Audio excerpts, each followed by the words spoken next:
Un hombre dio su vida para salvar al hijo de una multimillonaria, pero su nombre fue borrado del informe como si nunca hubiera existido. Era mesero, afroamericano, sin influencia, y por eso el sistema decidió ignorarlo. Pero el destino tejió un encuentro inesperado entre su viuda y la madre del joven que sobrevivió. Y solo escuchen cómo este acto de verdad cambiólo todo, y por qué, al final, la justicia brilló con más fuerza que nunca. El cementerio Haven Rest, escondido entre palmeras silbantes y colinas suaves del sur de Los Ángeles, parecía detenido en el tiempo aquella mañana de jueves. La luz del sol caía suave, como si respetara el silencio que lo cubría todo. Entre las hileras de lápidas, todas ordenadas con precisión casi militar, una figura solitaria caminaba despacio. Vestía de negro elegante, sin joyas ni escoltas. Era Caroline Miller. Para el mundo, una magnate de los medios, la mente brillante detrás del imperio Miller Media. Pero allí, en ese rincón de tierra sagrada, no era empresaria ni figura pública. Era simplemente una madre rota por dentro. Cada año venía sola, siempre el mismo día, siempre a la misma hora. 5 años habían pasado desde el accidente que le arrebató a Alex, su único hijo. Tenía 23 años, una sonrisa que iluminaba salas y el tipo de compasión que no se aprende en ninguna universidad. Alex no solo era su orgullo, era su ancla, el único que aún le hablaba como madre, no como CEO. Su pérdida dejó un vacío imposible de llenar, por más propiedades o portadas que acumulara. Ese día, Caroline sostenía en una mano un solo amapola roja. Era la flor favorita de Alex. Se arrodilló con lentitud frente a la tumba sencilla, de mármol blanco, con una inscripción que aún le quebraba el pecho al leerla. Alexander J. Miller, My Sunlight in the Storm. Su mano temblaba. La punta de los dedos rozó las letras como si pudiera sentir su voz a través de la piedra. Cerró los ojos, conteniendo las lágrimas que luchaban por salir. Ella nunca lloraba en público, pero aquí, lejos de fotógrafos y accionistas, el dolor era soberano. Sin embargo, algo distinto sucedía ese día. A unos metros, sobre una tumba modesta y sin flores, había una mujer sentada, afroamericana, joven aún, aunque con mirada de quien ha vivido demasiado. Su cabello en rizos apretados recogía gotas de sudor o quizás lágrimas. En su regazo, un niño delgado, con zapatillas gastadas y un peluche apretado entre brazos. No hablaban en voz alta. Solo el niño, en inglés suave, susurró algo que a Caroline le encogió el alma. «Don't cry, mama. Daddy's with the angels, remember?» Ella bajó la vista. No era su momento. No debía mirar. Y sin embargo, algo en esa imagen le pesó en el pecho. Era como ver un reflejo torcido de sí misma. Otro tipo de pérdida, otro tipo de duelo, pero el mismo silencio. Se levantó y fue a sentarse en una banca cercana. Por unos segundos fingió revisar su bolso, distraerse, pero sus ojos no pudieron evitar mirar de reojo. La mujer la notó, limpió sus mejillas rápido como si pidiera disculpas por llorar. «Disculpe», dijo Caroline, sin pensar, no quise interrumpir. La otra mujer la miró con una mezcla de sorpresa y educación. Su voz era suave, con un ligero acento del sur. «Está bien, señora, solo queríamos que él supiera que no lo hemos olvidado». El niño de repente le sonrió a Caroline, una sonrisa tímida, pero sincera, como si fuera la primera persona fuera de su madre que lo notaba. «Venimos cada semana», dijo con orgullo, «aunque llueva». Caroline tragó saliva. Había algo en esa fidelidad, en esa pureza, que dolía más que la piedra bajo sus rodillas. Se volvió, queriendo entender, y leyó el nombre en la lápida cercana. Matthew R. Davis, 1991-2021. Daddy, Hero. Las letras eran toscas, sin ornamentos, sin fechas exactas, sin frase final. Solo eso. Hero. ¿Era su esposo?, preguntó Caroline, casi en un susurro. La mujer asintió lentamente. Lo era. Soy la Toya, y este es Michael. El niño saludó con la mano, aún abrazando su peluche. Y entonces algo estalló en la memoria de Caroline, un nombre, una fecha, una coincidencia que no era coincidencia. Su hijo había muerto en 2021, ese año, en ese barrio. y recordaba vagamente haber leído en el informe del accidente un nombre que no sonaba conocido: Davis. Decían que alguien intentó ayudarlo, un hombre que llegó primero, pero luego ese nombre desapareció del expediente, como si nunca hubiera estado. Se puso de pie, de golpe. Una corriente helada le recorrió la espalda. Miró a la Toya, que la observaba con atención. «Disculpe», dijo Caroline, con voz más firme. «¿Cómo murió su esposo?» La Toya no respondió de inmediato. Su mirada se nubló. Luego habló, sin rencor, pero con una tristeza que parecía adherida a la piel.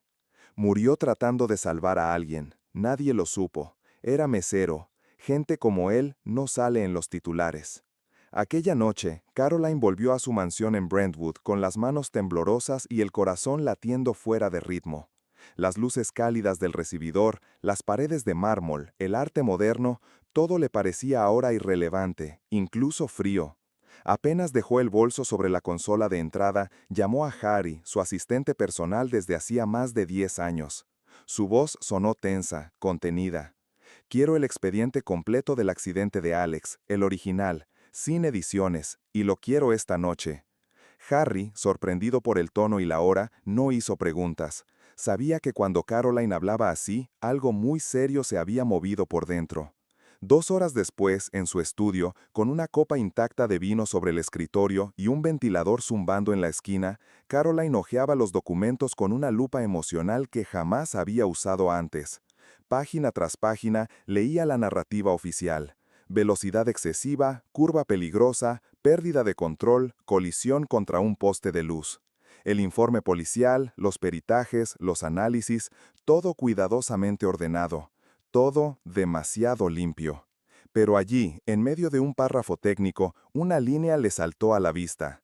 Testigo presencial identificado como Matthew R. Davis, presente en el lugar y brindando primeros auxilios. Nada más, ni una palabra sobre su intervención exacta, nada sobre su destino. Caroline dejó caer el papel sobre el escritorio y llevó la mano a la frente, como si pudiera bloquear el vértigo que la invadía. No lo imaginaba. Matthew Davis estuvo allí. Fue él, el mismo hombre del que la Toya habló. Su nombre, su presencia, habían sido reducidos a una simple nota al pie. «¿Por qué esto no está en la versión final del informe que vimos entonces?», susurró, más para sí misma que para Harry, que acababa de entrar. Harry, con rostro sombrío, respondió con un tono que mezclaba resignación y realismo. Porque él no importaba a Caroline. Era un mesero, afroamericano, sin seguro, sin conexiones. ¿Qué cree que habría pasado si los medios descubrían que su hijo fue salvado por alguien que murió al día siguiente sin que nadie lo reconociera? Habría estallado un escándalo. La policía decidió que era mejor evitar complicaciones. Lo tacharon de detalle irrelevante. La rabia subió lenta pero firme por el pecho de Caroline, como una herida vieja que de pronto supuraba.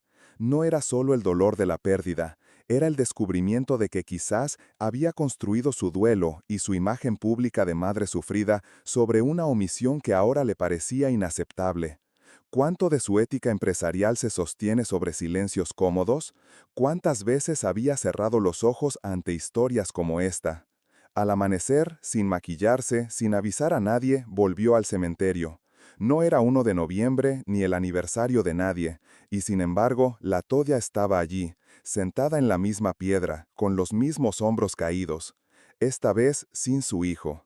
Caroline se acercó en silencio. No llevaba flores, no llevaba respuestas, solo una pregunta que la quemaba. «¿Por qué no me lo dijiste?». Se sentó junto a ella. La Toya no se movió. Su voz era suave pero firme.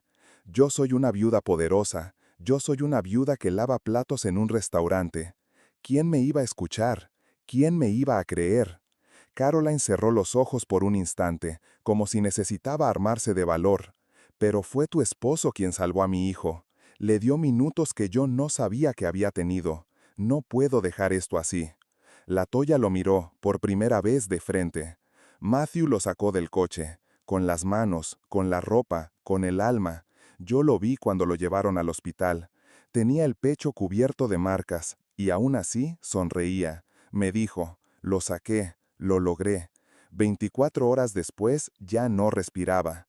Llamé a la policía, Quise dejar constancia, pero me dijeron que no era familiar del fallecido, que no había razón para agregar su nombre, que mi testimonio no servía.